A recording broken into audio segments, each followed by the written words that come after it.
the last journey of every human being. And I see Igwe will be the third of Obiom Merchant Kingdom, like Jane Coleman. On a palace, I kind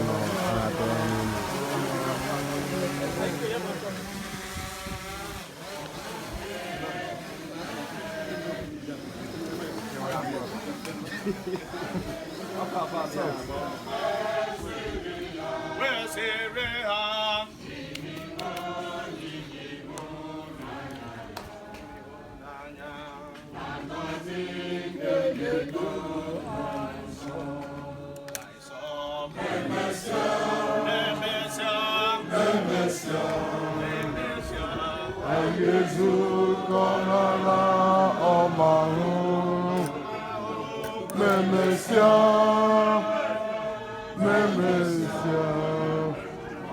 ay Jesus konala omahu. Amen.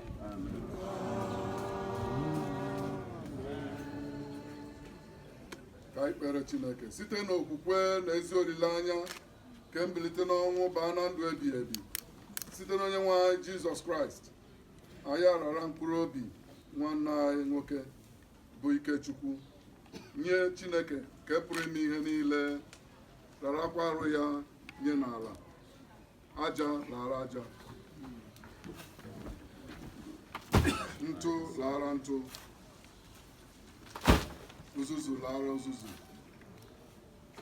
Ka onye nwe anyị gọzie ya, debe ya, ka onye nwe anyị mụkwasị ya ihe nke iru ya, wee mere ya ebere, ka onye nwe anyị gosi ya iru ọma ya, nyekwa ya udo.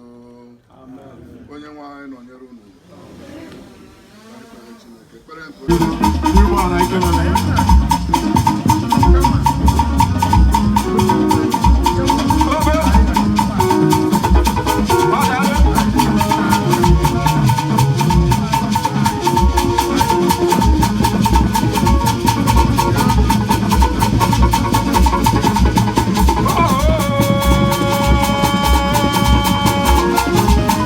Yeah.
Ezbo mmadụ anyị nọ together